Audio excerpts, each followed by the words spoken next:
यो हो समाचारको साथमा हेरिटेज कार्पेट आरामदायी अनि बेग्लै अनुभवका लागि अजोड इन्सुरेन्स हरेक कदमको सहयात्री। Have any sort of health issues? Do visit Norvik International Hospital, Thapatali. Shri Laligurans बहुउद्देश्यीय सहकारी संस्था लिमिटेड, मुख्य कार्यालय पुलचोक ललितपुर। मंगल डेकोर, गुर्जो मार्ग 4 खाल टिल्डी बजार काठमाडौँ।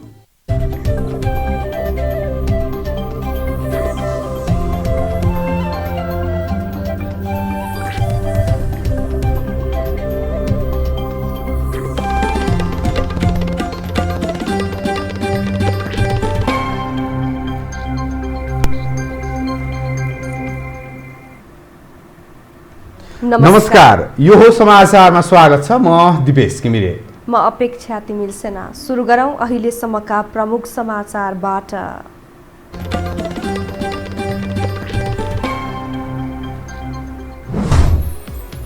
निषेधाज्ञाको दायरा बढे पनि घटेन संक्रमण र मृत्युदर। आज एकै दिन 225 जनाको मृत्यु, 9483 जनामा संक्रमण पुष्टि। काठमाडौँ उपत्यकाको निषेधाज्ञा अवधि 15 दिन थप। संक्रमितको संख्या आक्रमक रूपमा बढेपछि देशभरका अस्पतालमा अक्सिजनको अभाव। किट अभाव भएपछि पीसीआर परीक्षण प्रभावित। अक्सिजन आपूर्ति सहज बनाउन सर्वोच्चको आदेश। मृत्युदर आक्रमक भएपछि एक अर्कालाई दोषारोपणमा व्यस्त जिम्मेवार निकाय। सर्वसाधारणले सतर्कता नअपनाउँदा अवस्था विकराल बनेको विज्ञको ठम्याई। निषेधाज्ञालाई कडा बनाउन सुझाव। नयाँ सरकार गठनका लागि विपक्षीको दौडधुप। देउवाको नेतृत्वमा सरकार बनाउन बहुमत पुग्ने कांग्रेसको विश्वास। ओली पक्ष भन्छ भ्यागुताको धार्नी पुग्दैन। र रुसको एक विद्यालयमा गोली चल्दा 11 जना शिक्षक र विद्यार्थी मारिए। गोली चलाउने एक युवक प्रहरी कारबाहीमा मारिए, अर्का हिरासतमा।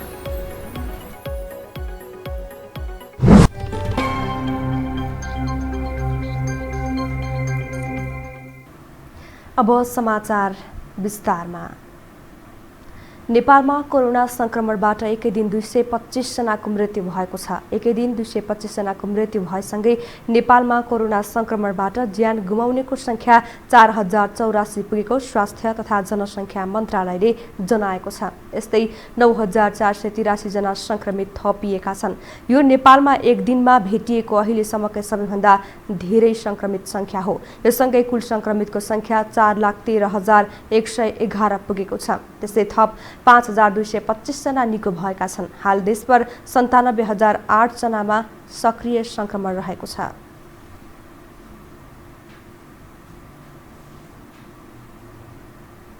उपत्यकाका 3 जिल्ला काठमाडौँ, ललितपुर र भक्तपुरमा जारी निषेधाज्ञालाई आगामी जेठ 13 गते राति 12 बजेसम्मका लागि लम्ब्याइएको छ। उपत्यकाका 3 जिल्लाका प्रमुख जिल्लाधिकारी र सुरक्षा निकायका पदाधिकारीहरूको बसेको बैठकले 15 दिन निषेधाज्ञा थप्ने निर्णय गरेको हो। यस्तै बिहान अत्यावश्यक सामान खरिदका लागि 9 बजेसम्मको समय तोकिएकोमा 1 घण्टा बढाएर 10 बजेसम्म पुर्याइएको छ। तर यो समयमा किनमेल गर्ने र सम्बन्धित व्यवसायीले स्वास्थ्य सतर्कताका मापदण्ड अनिवार्य पालना गर्नुपर्नेछ।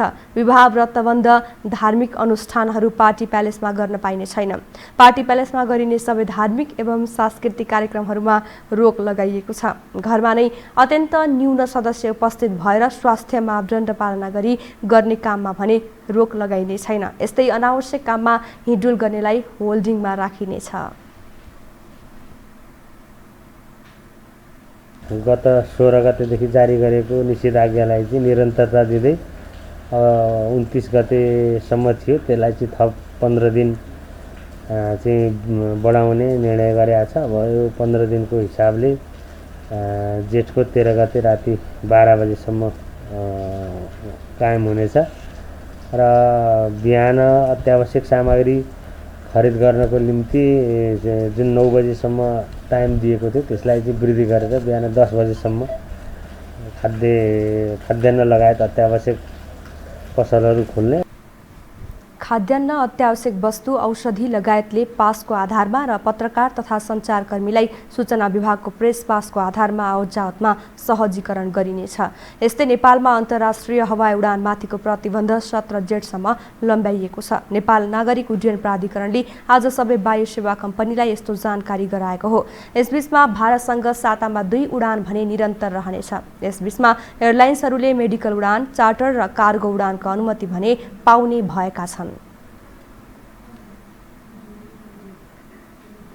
अक्सिजन उत्पादक कम्पनीहरूले सरकारले अक्सिजन आपूर्तिका लागि तत्काल वैकल्पिक व्यवस्था नगरे भारतमा भन्दा ठूलो सङ्कट नेपालमा देखा पर्ने चेतावनी दिएका छन्। कोभिड-19 संक्रमितको संख्या बढेसँगै अक्सिजन अभावकै कारण मृत्युदर बढिरहँदा उत्पादकहरूले भविष्यमा अझै ठूलो समस्या आइपर्ने चेतावनी दिएका हुन्। एक रिपोर्ट।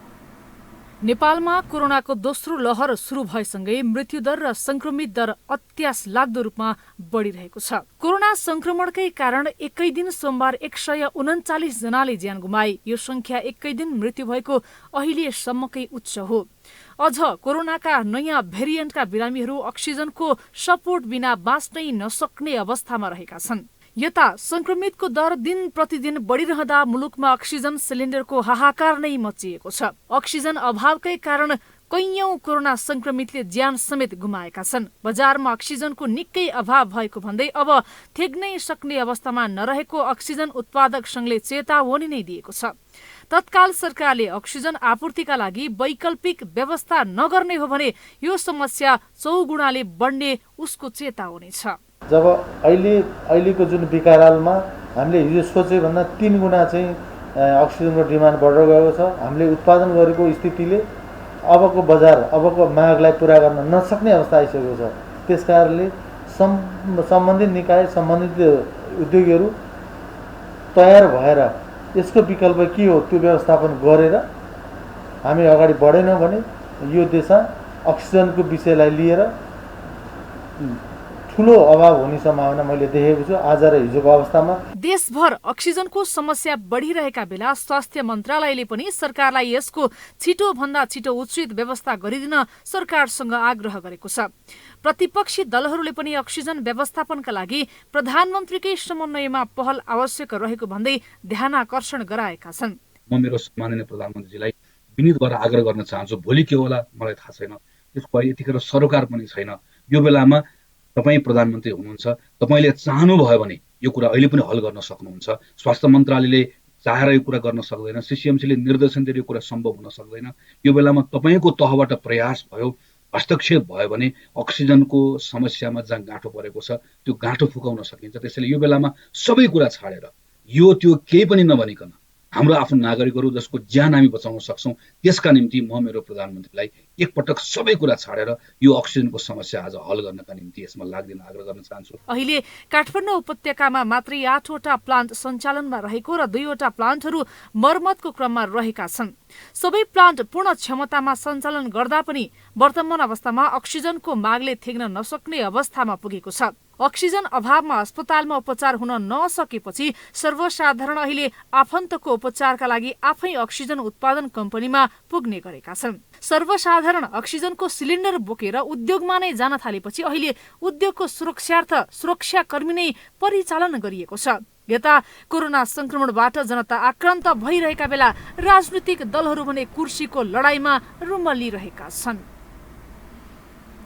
टेकु स्थित शुक्रराज ट्रपिकल तथा सरुवा रोग अस्पतालमा पीसीआर परीक्षणमा आवश्यक एक्सपान्सन किट अभाव भएपछि परीक्षण बन्द भएको छ। किट अभाव भएसँगै अस्पतालले पीसीआर परीक्षण बन्द गरेको हो।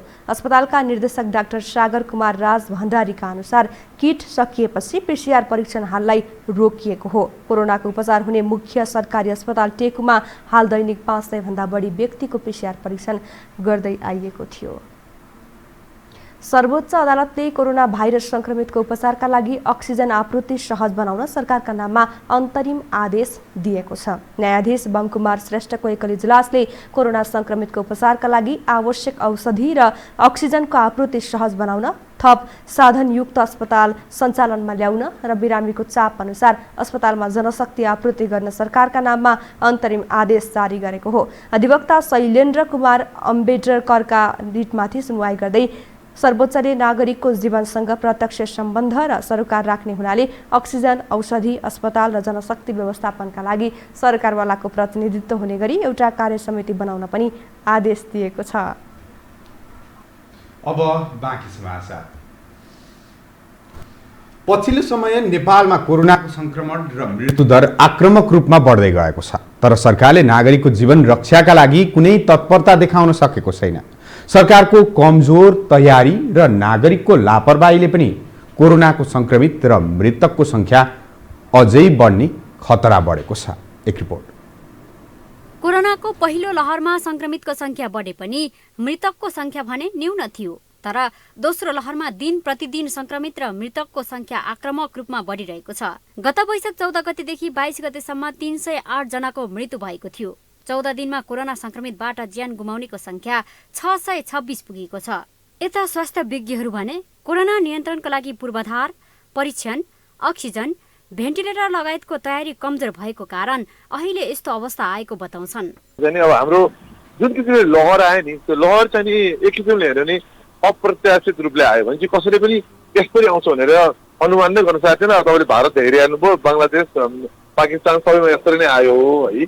तर नेपालले चाहिँ यो गरेर चाहिँ के चाहिँ गर्न सक्थ्यो होला भन्दाखेरि दोस्रो लहर जरुर आउँछ, त्यो चाहिँ पहिल्यै हेर्नु पर्थ्यो।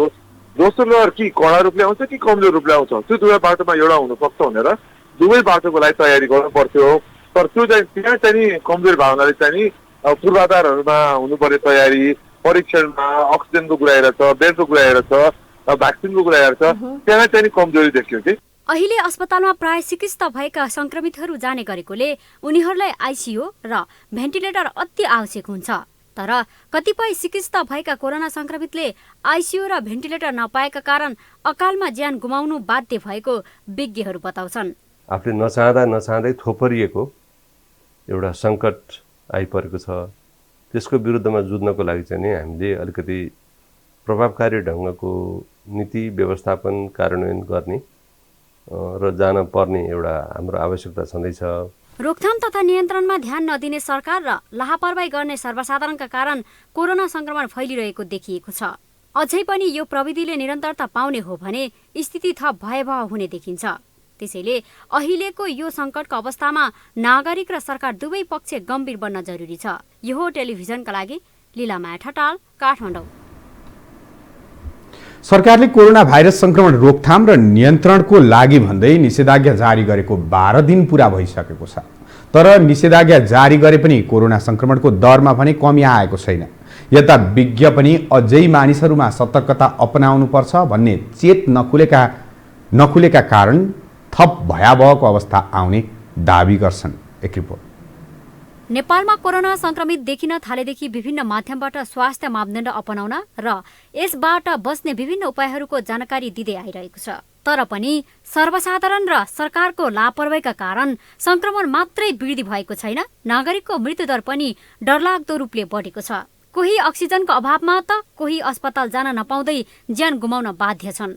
निषेधाज्ञा लागू भएको 2 साता हुन लागेको छ, तर संक्रमणको दर ओह्रालो लाग्ने संकेत देखिएको छैन। निषेधाज्ञा भएदेखि नै 8 देखि 9,000 बढी संक्रमित हरेक दिन थपिएको मन्त्रालयको तथ्याङ्कले देखाउँछ। कडा निषेधाज्ञा लागू भएको काठमाडौँ उपत्यकामा मात्रै दैनिक 4,000 भन्दा बढी नयाँ संक्रमितहरू भेटिएका छन्। सरकारले कडाई गर्न नखोजेको त होइन, तर मानिसहरूको व्यवहार परिवर्तन नभएको कारणले गर्दा संक्रमण नियन्त्रण हुन नसकेको विज्ञ बताउँछन्। निषेधाज्ञा मात्रै एउटा अन्तिम हतियार होइन हैन, यसको निषेधाज्ञाको भनेको निषेध गरिएको छ। मलाई कसैको अनावश्यक मुभमेन्टलाई निषेध गर्ने, यसको भनेको मतलब चेन अफ ट्रान्समिसन रोक्नको लागि बनिएको एउटा चाहिँ उपाय चाहिँ हो हैन। अब यसमा चाहिँ अब निषेधाज्ञा त कसको लागि गरेको जस्तो हुन्छ, जस्तै तपाईँ हामी चाहिँ सञ्चारकर्मीहरू, चिकित्सक, यो चाहिँ स्वास्थ्यकर्मीहरू हरेक दिनहरू चाहिँ यो लकडाउनको अवस्थामा तपाईँले जनस्वास्थ्यका मापदण्ड पालना गर्नुहोस् भनिराखेका छौँ। तर मानिसहरूको व्यवहार परिवर्तन असाध्यै गाह्रो छ होइन। अब यिनीहरूले चाहिँ अहिले पनि खास गरेर जनस्वास्थ्यका मापदण्डहरूलाई चाहिँ पालना गरेको देखिँदैन। जति पनि सङ्क्रमित भइरहेका छ उहाँहरू पनि त्यस्तै कार्यक्रममा सहभागी भएर आउनुभएका सङ्क्रमितहरू हुनुहुन्छ। आवत जावत चलिरहेको छ, बैङ्कहरू पनि खुल्ला छन्, तरकारी पसल र किराना पसलमा बिहान बेलुका भिडभाड हुन्छन्। यस्ता गतिविधिका कारणले पनि संक्रमण बढेको देखिन्छ। अहिले पनि कुनै पनि सामाजिक कार्यक्रमहरू निषेधाज्ञा भए पनि चलि नै राखेका छन्। मान्छेको आवत जावत यथावत नै छ। त्यसले गर्दा पनि अहिले हामीले चेन ब्रेक गर्न सकिरहेका छैनौँ, किनभने धार्मिक अनुष्ठानहरूदेखि लिएर बिहेबारी कामहरू सबै नै चलिरहेका छन्, यथावत नै चलिरहेका छन्। त्यो हामी सबैलाई विधिवत भएको छ र यो स्ट्रिक्टली बन्द नहुँदासम्म यो चेन ब्रेक गर्न सकिँदैन। अझै पनि स्वास्थ्य मापदण्डको पूर्ण पालना भएको छैन। कोरोना भाइरसलाई चेन ब्रेक गर्नका लागि कम्तीमा 3 हप्ता पूर्ण लकडाउन गर्नै पर्छ। त्यसका लागि परीक्षण, उपचार र नियन्त्रणमा सरकारले पूर्ण रूपमा ध्यान दिनुपर्दछ। निषेधाज्ञापछि पनि जनताले जनस्वास्थ्यको मापदण्ड पूर्ण रूपमा पालना गर्नुपर्ने हुन्छ, नत्र अहिलेको भयावह अवस्था थप दर्दनाक हुने निश्चित छ। यो हो टेलिभिजनका लागि लीलामाया ठटाल, काठमाडौँ। देशमा कोरोनाका कारण मृत्यु हुनेको संख्या 3 अङ्कमा पुग्न थालिसकेको छ। संक्रमित उपचार अभावमा ज्यान गुमाइरहेका छन्। तर महामारी न्यूनीकरणका लागि नेतृत्वदायी भूमिका खेल्नुपर्नेहरू भने दोषारोपणको मज्जा लिइरहेका छन्। एक रिपोर्ट। सरकार र राजनीतिक दलहरूकै कारण कोरोना भाइरस संक्रमण फैलिएका आक्षेप खेपिरहेका नेताहरू यति बेला दोषहरूलाई थोपरेर आफू चोखिने प्रयासमा लागेका छन्। कोरोना महामारीले भयावह रूप लिइरहँदा विपक्षी दलका नेताहरू भने सरकारकै कारण यस्तो अवस्था आएको टिप्पणी गर्न थालेका छन्। दोस्रो लहर सुरु भइसकेपछि सरकारले नै बारम्बार स्वास्थ्य मापदण्ड विपरीतको कार्य गरेको, काम सम्पन्न नै नभइसकेका संरचना उद्घाटनका नाममा सयौंको उपस्थितिमा कार्यक्रम गरेको तथा पूर्व तयारीमा ध्यान नदिएको उनीहरूको आरोप छ। महामारी नियन्त्रणका लागि सर्वदलीय संयन्त्र बनाउन आफूहरूले पहल गरे पनि सरकारले नै बेवास्ता गरेको उनीहरूको दाबी छ। अक्सिजन र बेड अभावमा संक्रमितले मृत्युवरण गर्ने अवस्था आउनु सरकारकै कमजोरी भएको उनीहरूको भनाइ छ। नागरिकको स्वास्थ्यभन्दा मन्दिर निर्माण प्राथमिकतामा राख्ने सरकारले खोपमा समेत भ्रष्टाचार गरेर निर्लज्जता प्रदर्शन गरेको भन्दै उनीहरूले सरकारको आलोचना गरेका छन्। उदाङ्गो भइसकेको छ। 1 वर्ष पहिले कोभिड-19 को पहिलो लहर सुरु हुँदा सरकारले आयात गरेको स्वास्थ्य सामग्री, PPE, कोभिड-19 को परीक्षणको सामग्री, मास्क, सेनिटाइजर, अत्यावश्यक औषधिमा भ्रष्टाचार भयो। अनि खोपमा भ्रष्टाचार भएको छ। यो भन्दा निर्लज्जता के हुन सक्दछ? यता सरकार पनि दोष जति अरूकै थाप्लोमा हालेर पानीमाथिको ओबानो बन्न खोजिरहेको छ। आम सर्वसाधारणको लापरवाहीका कारण कोरोना फैलिएको अन्तर्राष्ट्रिय सञ्चार माध्यममा अभिव्यक्ति दिने प्रधानमन्त्री आफ्नो गल्ती स्वीकार्न तयार छैनन्।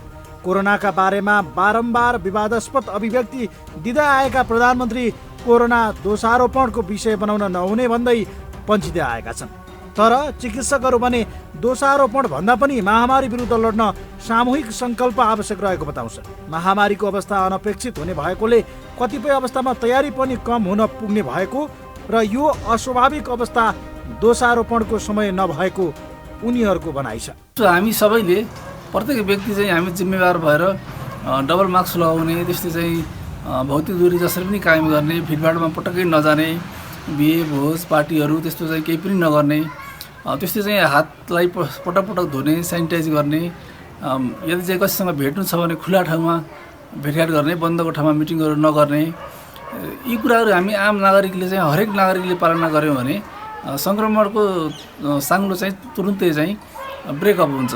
महामारी न्यूनीकरणका लागि सरकारबाट गल्ती धेरै भएका छन्। यसको मतलब अन्य राजनीतिक दल, नेता र आम सर्वसाधारण चोखो छन् भन्ने होइन।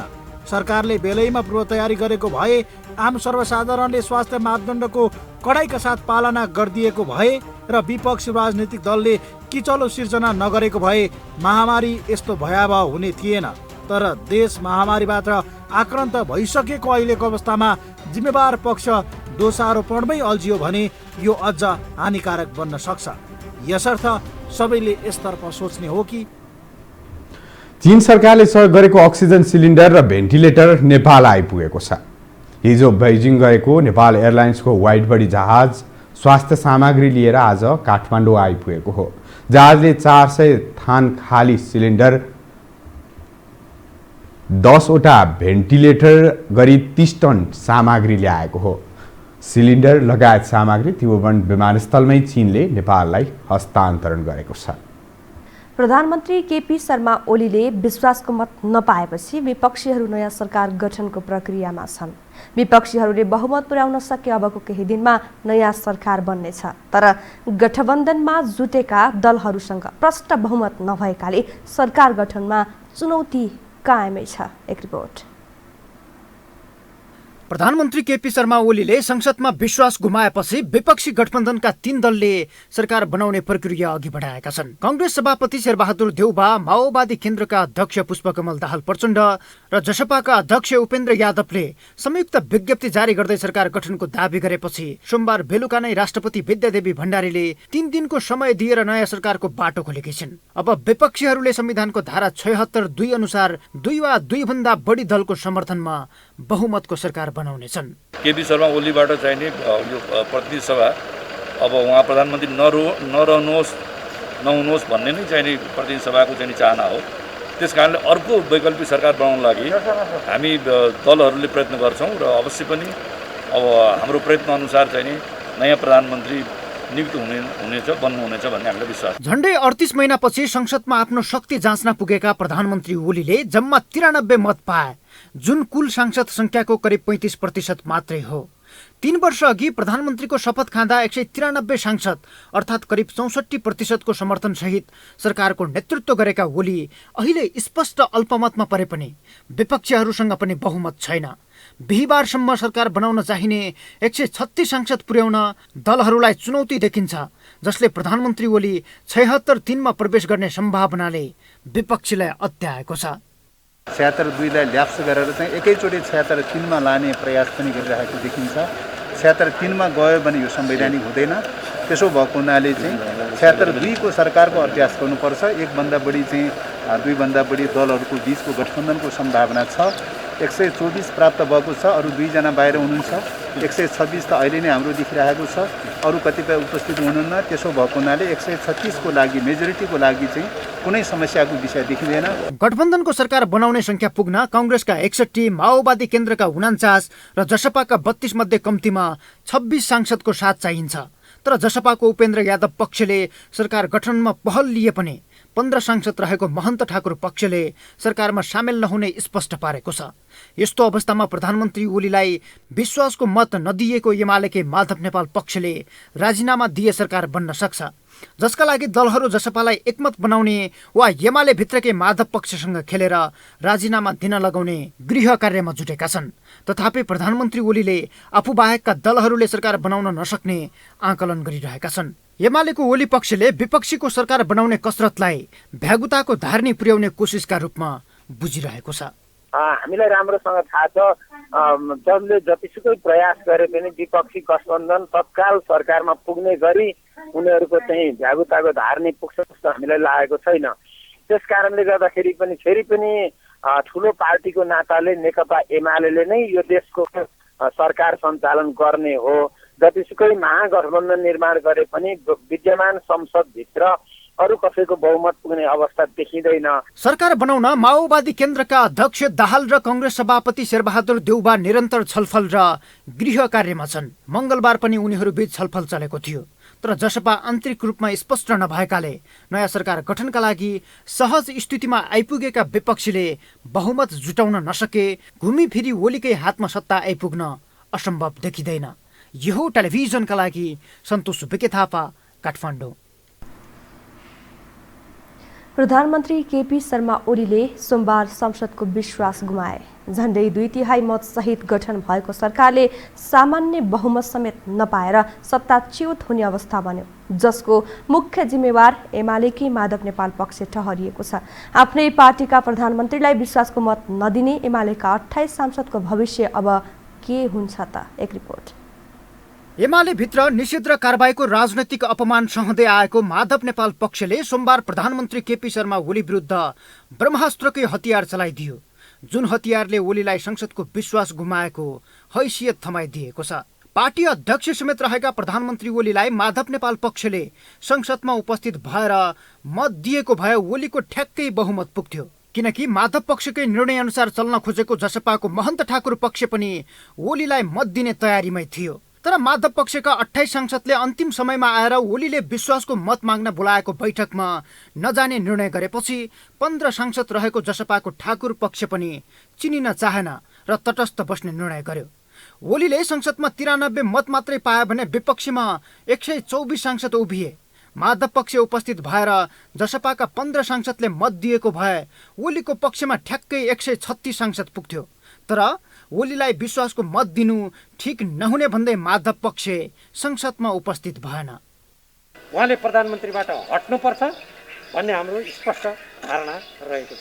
उहाँले विश्वासको मत माग्नु भएको हुनाले उहाँलाई विश्वासको मत नदिँदा नै यो अहिलेलाई पर्याप्त हुने भन्ने निष्कर्षका साथ हामीले अहिलेलाई यति निर्णय गरेका छौँ।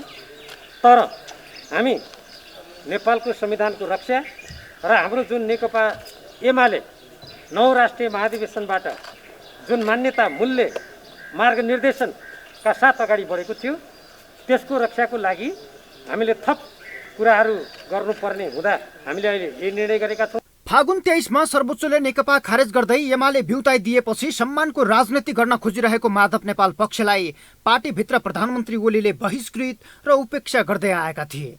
तर आफ्नो सरकार बचाउन सक्ने सम्भावना र आधार जीवित नै देखेका ओलीले व्हिप नै जारी गरेर विश्वासको पक्षमा मत दिन भनेपछि माधव पक्षको साथ खोजेको प्रश्न थियो।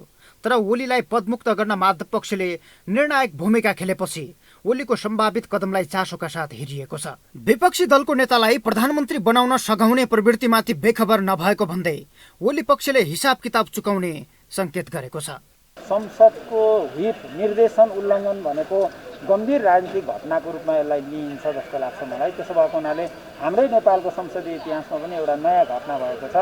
आफ्नै पार्टीको प्रधानमन्त्रीका ले राखेको विश्वासको मतको विपक्षमा जाने अथवा चाहिँ अनुपस्थित भएर पनि विपक्षमै गएको हो, उपस्थित भएर अर्कोपट्टि मतदान गरेको पनि त्यो उल्लङ्घनै मानिन्छ। त्यसो भएको हुनाले यो गम्भीर घटना भएको छ। यसलाई पार्टीले गम्भीरतापूर्वक संसदीय दलको विधान, हाम्रो पार्टीकै विधान र त्यसपछि राजनीतिक दल सम्बन्धी ऐनमा भएको व्यवस्था अनुरूप हामी अघि बढ्छौँ। माधव नेपाल पक्षले एमालेबाट थप कारबाही हुन सक्ने र भविष्यमा अर्को पार्टी बनाउने सम्मको रणनीतिमा आफ्नै पार्टीका प्रधानमन्त्रीलाई विश्वासको पक्षमा मतदान नगर्ने कठोर निर्णय लिएको हो। अब ओलीले व्हिप उल्लङ्घन गरेको भन्दै निलम्बन गर्नेदेखि सांसद पद खोज्ने सम्मको कदम चलाउन सक्छन्। तर हाललाई यो कदम चलाउँदा आफैलाई सङ्कट पर्ने र विपक्षीले बनाउने गठबन्धनको सरकारलाई पनि सजिलै बहुमत पुग्ने भएकाले कारबाही रोकिएको छ। किनकि ओली विपक्षी गठबन्धनलाई कुनै पनि हालतमा सरकार बनाउन नदिएर आफ्नै नेतृत्वमा मुलुकलाई चुनावमा लैजाने मत राख्दै आएका छन्। यो हो टेलिभिजनका लागि सन्तोष विके थापा, काठमाडौँ। नेपाली कांग्रेसले पार्टी सभापति शेरबहादुर देउवाको नेतृत्वमा सरकार बनाउन आवश्यक समर्थन जुटाउन लागि पर्ने निर्णय गरेको छ। कांग्रेस सभापति शेरबहादुर देउवाको निवास बुढा नीलकण्ठमा बसेको पदाधिकारी बैठकले राष्ट्रपतिले दिएको समय सीमाभित्र देउवाको नेतृत्वमा सरकार बनाउन बहुमत पुग्ने विश्वास लिएको हो। बैठकपछि सहमहामन्त्री प्रकाश शरण महतले माओवादी केन्द्र कांग्रेसलाई सघाउने बारे स्पष्ट रहेको र अन्तिम समयसम्ममा जसपा पनि एकजुट हुने विश्वास व्यक्त गर्नुभयो। यस्तै एमालेकी माधव कुमार नेपाल समूहले तोकिएको समयभित्र एउटा निकास दिने भएकाले पार्टीको नेतृत्वमा सरकार बन्ने आधार पर्याप्त रहेको दाबी गर्नुभयो। राष्ट्रपति विद्यादेवी भण्डारीले बहुमतको सरकार गठनको लागि आह्वान गरेपछि प्रतिपक्षी दलका नेताहरू छलफलमा जुटेका छन्। आज प्रतिपक्ष नेपाली कांग्रेसका सभापति शेरबहादुर देउवा, नेकपा माओवादी केन्द्रका अध्यक्ष पुष्पकमल दाहाल प्रचण्ड, जनता समाजवादी पार्टी जसपाका अध्यक्ष उपेन्द्र यादव बीच भेटवार्ता भएको हो। देउवा निवास बुढा नीलकण्ठमा 3 नेताबीच झण्डै 40 मिनट छलफल भएको थियो। कांग्रेसको पदाधिकारी बैठक आजै बस्ने भएपछि प्रचण्ड र उपेन्द्र यादव हतार हतार बुढा नीलकण्ठ पुगेका थिए। उनीहरूबीच बहुमत जुटाउन थप गृह कार्य गर्ने जसपाको महन्त ठाकुर समूह र एमालेको नेपाल समूहसँग सहयोगको लागि आग्रह गर्ने सहमति भएको बताइएको छ। अब बाँकी समाचार।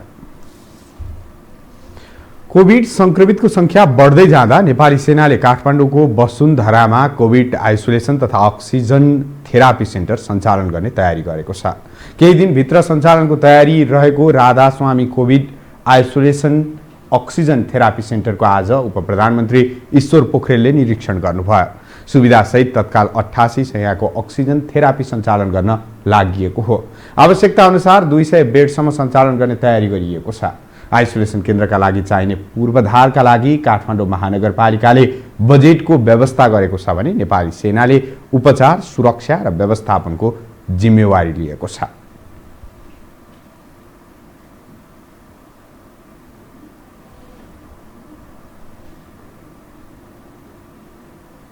जुन यो ठुलो योगदान गरिएको छ त्यो एकदम प्रशंसनीय छ। अब सबैतिर गर्नुपर्ने जुन समन्वय हो त्यो भइरहेको हुनाले अब प्रारम्भ हुन्छ। हामीले सम्भव भएको ठाउँमा सबै ठाउँमा यस किसिमका पहल प्रयत्नहरू गरेका छौँ र सङ्क्रमणमा परेका बिमारीहरूको उपचारको लागि यो अत्यन्त उपयोगी हुन्छ भन्ने विश्वास मैले लिएको छु। आइसोलेसन केन्द्रका लागि राधा स्वामी केन्द्रले भवन उपलब्ध गराएको हो। कोभिड-19 सङ्कट व्यवस्थापन सञ्चालन केन्द्र CCMCले अक्सिजन उद्योगमा नियमित विद्युत आपूर्तिको व्यवस्थापन मिलाउन नेपाल विद्युत प्राधिकरणलाई निर्देशन दिएको छ। बजारमा अक्सिजनको आपूर्ति सहज हुन नसकेको विद्यमान अवस्थामा विद्युत अभावमा उत्पादन नरोकियोस् भन्ने उद्देश्यले CCMCले अक्सिजन उद्योगमा 24 घण्टा विद्युत आपूर्तिको व्यवस्था मिलाउन निर्देशन दिएको हो। कोभिड-19 सङ्क्रमितको सङ्ख्या बढेसँगै अधिकांश बिरामी उपचारका लागि अक्सिजन आवश्यक पर्ने र अक्सिजन अभावमा मृत्यु हुने घटना बढेपछि केन्द्रले अक्सिजनको वितरणलाई समानुपातिक र न्यायपूर्ण बनाउन मेडिकल अक्सिजन वितरण कार्यविधि 2078 पनि ल्याएको छ।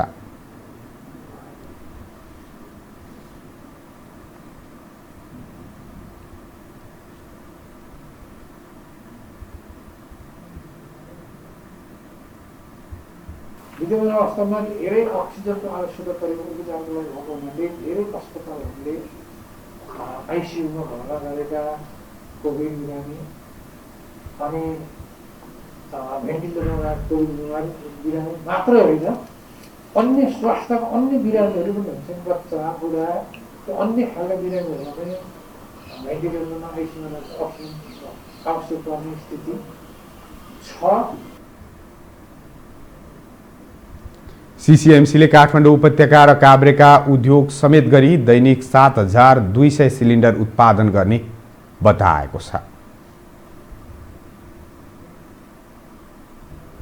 बढ्दो कोरोना संक्रमण रोक्न सबैको साझा प्रयास आवश्यक छ। संक्रमितहरूको बढ्दो संख्या बीच देखा परेको अक्सिजन, अस्पताल र एम्बुलेन्स अभावले अवस्था भयावह बन्दै गएको छ। महामारीले गाँजिसकेको यो अवस्थामा स्वास्थ्य मन्त्रालयको मात्र प्रयास पर्याप्त हुँदैन, तर आफ्ना विषयगत क्षेत्रबाट सहयोग गर्न सक्ने अन्य मन्त्रालयहरू भने यस विषयमा मौन देखिएका छन्। एक रिपोर्ट। कोरोना भाइरस संक्रमणको दोस्रो लहरसँग जुधिरहेको नेपाल बिस्तारै यसको भयावह अवस्थामा पुग्दै गएको छ। एकातर्फ संक्रमितका लागि अत्यावश्यक मानिएको अक्सिजन अभाव देखिन थालेको छ भने कतिपयले अस्पतालसम्म जाने एम्बुलेन्स समेत पाएका छैनन्। अर्कातर्फ महामारी नियन्त्रणको एकमात्र उपाय मानिएको खोप आयात हुन सकेको छैन। कमिसनको किचलोमा फँसेको खोप आयात तत्काल गर्न सम्भव देखिएको छैन। तर यी सबै समस्यासँग एक्लो स्वास्थ्य तथा जनसङ्ख्या मन्त्रालय मात्र जुझ्दै आएको छ। अवस्था यस्तो देखिन्छ मानव महामारीबाट सर्वसाधारणलाई बचाउने ठेक्का स्वास्थ्य मन्त्रालयको मात्र हो। तर मन्त्रालयको यो एक्लो प्रयास पनि बिस्तारै महामारी विरुद्ध लड्न अपर्याप्त बन्दै गएको छ। हामीले जति नै स्पिडमा काम गरे पनि अहिलेको निड धान्नलाई धौधौ भएको छ र हामीले गर्ने काम चाहिँ गरिरहेका छौँ। तर समयको माग अनुसार अहिलेको निड अनुसार अप्टिमम पुर्याउनलाई गाह्रो भइरहेको छ। हुन त यो कठिन घडीमा अक्सिजन आपूर्ति सहज बनाउन उद्योग वाणिज्य तथा आपूर्ति मन्त्रालयले भूमिका खेल्न सक्थ्यो। भौतिक पूर्वाधार तथा यातायात मन्त्रालयले आफ्ना मातहतका सवारी साधन एम्बुलेन्सका रूपमा प्रयोग गराउन सक्थ्यो भने परराष्ट्र मन्त्रालयले खोपका लागि विभिन्न देशहरूसँग समन्वयको भूमिका खेल्न सक्थ्यो। तर सबैको साझा प्रयास आवश्यक रहेको यो घडीमा समेत ती मन्त्रालयहरूले आफूले गर्न सक्ने योगदानप्रति पनि सचेतता देखाएका छैनन्। न त आफू मन्त्रीका हिसाबले स्वतन्त्र रूपमा काम गर्न सकेका छन्। केवल प्रधानमन्त्रीले दिएको निर्देशनमा र स्वास्थ्य मन्त्रालयको एक्लो प्रयासमा भइरहेको महामारी विरुद्धको यो लडाईँमा उनीहरू मुखदर्शक बनिरहेका छन्। आखिर किन? कोभिडले पारेको दुष्प्रभाव र त्योसँग कसरी मुकाबिला गर्ने भन्ने बारेमा यहाँ केन्द्रित हुनुपर्ने।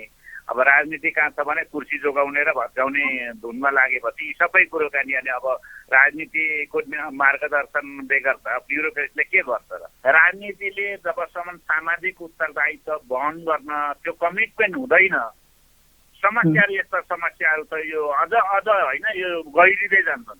महामारीको चपेटामा छिटो र प्रभावकारी निर्णय लिनुपर्ने अवस्थामा हाम्रा मन्त्रालयहरू कतिसम्म नालायक छन् भन्ने त अक्सिजन सिलिन्डर खरिदमा समेत देखिएको छ।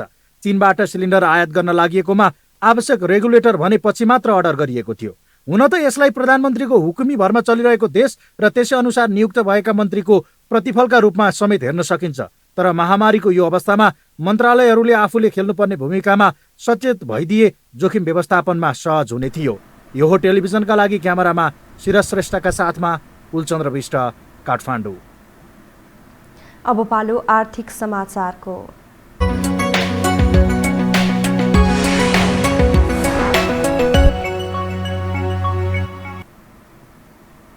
संसदमा विश्वासको मत नपाएपछि प्रधानमन्त्री केपी शर्मा ओलीको बहिर्गमनसँगै आगामी आर्थिक वर्षको बजेट अन्यलमा परेको छ। हरेक वर्ष जेठ 15 गते संसदमा बजेट पेश गर्नुपर्ने कानुनी व्यवस्था रहेको छ। तर नेपाली राजनीतिमा देखिएको उथलपुथलले आगामी आर्थिक वर्षको बजेट नै अन्यलमा परेको हो। एक रिपोर्ट। काम चलाउ सरकारले अन्त्य गरेपछि आगामी आर्थिक वर्षको बजेट अन्यलमा परेको छ। प्रधानमन्त्री केपी शर्मा ओलीको सरकारले सोमबार विश्वासको मत नपाएपछि काम चलाउ भइसकेको छ भने नयाँ सरकार गठन प्रक्रिया अगाडि बढेको छ। नयाँ सरकार गठन प्रक्रियाले समय लिने भएपछि जेठ 15 गते बजेट सार्वजनिक गर्ने विषय थप अन्यलमा परेको हो। जेठ 15 गते बजेट ल्याउनै पर्ने संवैधानिक व्यवस्था छ। बहुमतको सरकार गठनका लागि राष्ट्रपति विद्यादेवी भण्डारीले 3 दिनको समय दिएकी छिन्। यो 3 दिनमा कांग्रेस सभापति शेरबहादुर देउवाको नेतृत्वमा विपक्षी दलहरूको सरकार बन्ने सम्भावना छ। विपक्षी दलहरूले बहुमत जुटाउन नसकेमा ठूलो दलको हैसियतले ओलीले नै चुनावी सरकारको नेतृत्व गर्नेछन्। यो राजनीतिक रस्साकस्सीमा बजेट कसरी आउँछ भन्ने दुविधा छ। किनभने नयाँ सरकार गठनपछि नीति तथा कार्यक्रम प्रस्तुत र बजेटको सिद्धान्त र प्राथमिकता पनि सार्वजनिक गर्नुपर्छ। नयाँ संविधान जारी भएपछि संसदबाटै बजेट सार्वजनिक हुँदै आएको छ। यसपालि संसद अधिवेशन पनि डाकिएको छैन र सरकार पनि ढलिसकेको छ। तर विज्ञ भने संसदमै बजेट प्रस्तुत हुने अवस्था रहेको बताउँछन्। अर्थविद डाक्टर डिल्लीराज खनाल नयाँ सरकार बन्ने बाटो खुलिसकेका कारण संसद अधिवेशनबाटै बजेट प्रस्तुत हुन सक्ने बताउँछन्। तपाईँको वैकल्पिक सरकार बन्ने अवस्था भएन भने लार्जेस्ट पार्टीको हिसाबले वर्तमान प्रधानमन्त्री नै फेरि कन्टिन्यू गर्ने उहाँलाई मलाई लाग्छ फेरि 1 महिनाको चाहिँ अवधि हुन्छ। यो बिचमा चाहिँ तपाईँको नीति कार्यक्रम आउने बजेट चाहिँ पनि संसदमा पेश हुने एउटा स्थिति बन्छ होला भन्ने मलाई लाग्छ। तर के हो भने बजेट चाहिँ अब पास हुने क्रममा त्यहाँ के कस्ता किसिमका चाहिँ समस्याहरू आउँछन् त्यो एउटा अलिकति आशंकाको पक्ष छ। तर पनि अध्यादेश होइन, एउटा सामान्य हिसाबले चाहिँ बजेट नीति र कार्यक्रम बजेट आउने एउटा स्थिति बन्ला भन्ने हामी आशा र अपेक्षा गरौँ। यता अर्थ मन्त्रालयले आगामी वर्षको बजेटका लागि आफ्नो तर्फको नीति तथा कार्यक्रम तयार पारेर प्रधानमन्त्री कार्यालय पठाएको 3 साता भन्दा बढी भइसकेको छ। अन्य मन्त्रालयहरूले पनि प्रधानमन्त्री कार्यालयलाई नीति तथा कार्यक्रम पठाइसकेका छन्। अर्थ मन्त्रालयले त संसदमा प्रस्तुत गर्ने बजेटको प्राथमिकता र सिद्धान्त पनि तयार पारिसकेको छ। अन्य काम पनि जेठ 15 गतेलाई नै मध्यनजर गरेर तयारी गरिरहेको जनाएको छ। त्यो अब त्यस्तो पूर्ण रूपमा सके नसके भन्ने भएन हैन। तोकिएको जुन संवैधानिक हिसाबमा तोकिएको समयभित्र बजेट आउने गरी मन्त्रालयले काम गरिरहेको त्यति हो त्यो भन्ने विषय। राजनीतिक दल सत्ताको जोड घटाउमा लागेका कारण बजेट अधिवेशन नै सुरु भएको छैन। विश्वासको मत लिन डाकिएको विशेष अधिवेशन पनि अन्त्य गरिएको छ। यसले गर्दा संसदको दुवै सदनमा राष्ट्रपतिले प्रस्तुत गर्नुपर्ने नीति तथा कार्यक्रमका बारेमा कुनै मिति तय हुन सकेको छैन। नीति तथा कार्यक्रम सार्वजनिक पछि त्यसमा सांसदहरूको छलफल चल्छ। त्यो बहुमतले पारित हुनुपर्छ। बजेटको प्राथमिकता र सिद्धान्त अर्थमन्त्रीले प्रस्तुत गर्नुपर्छ। त्यो पनि पारित हुनुपर्छ। त्यसपछि जेठ 15 को बजेट आउन 1-2 दिन अघि संसदमा चालु आर्थिक वर्षको बजेट सर्वेक्षण सार्वजनिक गरिन्छ। यो हो टेलिभिजनका लागि दिपेश घिमिरेको report. Nepal stock exchange NEPSE परिसूचक साताको तेस्रो दिन आज दोहोरो अङ्कले बढेको छ। आज नेप्से 27.47 अङ्कले बढेर 2673.32 बिन्दुमा पुगेको छ भने 5 अर्ब 81 करोड 6 लाख बराबरको कारोबार भएको छ। पूर्ण अनलाइन मार्फत कारोबार भइरहेको बजारमा मंगलबार कारोबार रकम पनि बढेको छ। सोमबार 4 अर्ब 20 करोड 38 लाख 32 हजार बराबरको शेयर कारोबार भएकोमा मंगलबार 5 अर्ब 81 करोड 6 लाख 73 हजार बराबरको शेयर कारोबार भएको हो। त्यस्तै 220 कम्पनीको 62,659 पटकको व्यापारमा 1,08,19,535 किता शेयर कारोबार भएको छ। रुसको एक विद्यालयमा गोली चल्दा 11 जना शिक्षक र विद्यार्थी मारिएका छन्। मुस्लिम समुदायको बहुल्यता रहेको कजान सहरस्थित एक विद्यालयमा गोली चल्दा कम्तीमा 11 जनाको मृत्यु भएको हो। घटनामा 16 जना बढी घाइते भएको अन्तर्राष्ट्रिय सञ्चार माध्यमले जनाएका छन्। रुसी सरकारका अनुसार 2 जना व्यक्ति विद्यालयमा प्रवेश गरेर गोली चलाएका थिए। मृत्यु हुनेमा विद्यार्थी र शिक्षकहरू रहेका छन्। गोली चलाउने एक 19 वर्षीय युवकलाई प्रहरीले पक्राउ गरेको छ भने अर्का युवक प्रहरीको कारबाहीमा मारिएका छन्।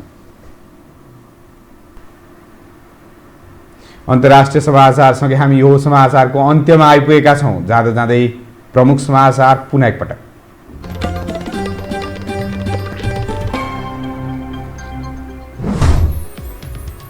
निषेधाज्ञाको दायरा बढे पनि घटेन संक्रमण र मृत्युदर। आज एकै दिन 225 जनाको मृत्यु, 9,483 जनामा संक्रमण पुष्टि। काठमाडौँ उपत्यकाको निषेधाज्ञा अवधि 15 दिन थपियो। संक्रमितको संख्या आक्रामक रूपमा बढेपछि देशभरका अस्पतालमा अक्सिजनको अभाव, किट अभाव भएपछि पीसीआर परीक्षण प्रभावित। अक्सिजन आपूर्ति सहज बनाउन सर्वोच्चको आदेश। मृत्युदर आक्रामक भएपछि एक अर्कालाई दोषारोपणमा व्यस्त जिम्मेवार निकाय। सर्वसाधारणले सतर्कता नअपनाउँदा अवस्था विकराल बनेको विज्ञको ठम्याई। नयाँ सरकार गठनको लागि विपक्षीको दौडधुप। देउवाको नेतृत्वमा सरकार बनाउन बहुमत पुग्ने काङ्ग्रेसको विश्वास। ओली पक्ष भन्छ भ्यागुत्ताको धार्नी पुग्दैन।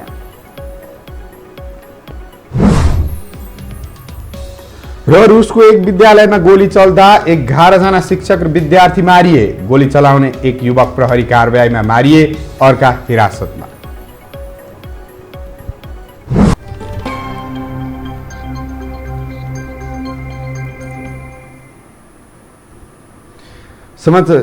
हवस् त यो समाचार सकियो। समाचार बुलेटिनका साथै यो टेलिभिजनका सम्पूर्ण कार्यक्रम यो टेलिभिजन.com, यो खबर.com, युट्युब र फेसबुकमा पनि पढ्न र हेर्न सक्नुहुनेछ। मोबाइलमा यो टिभी एप डाउनलोड गरी हामीलाई प्रत्यक्ष हेर्न सक्नुहुनेछ।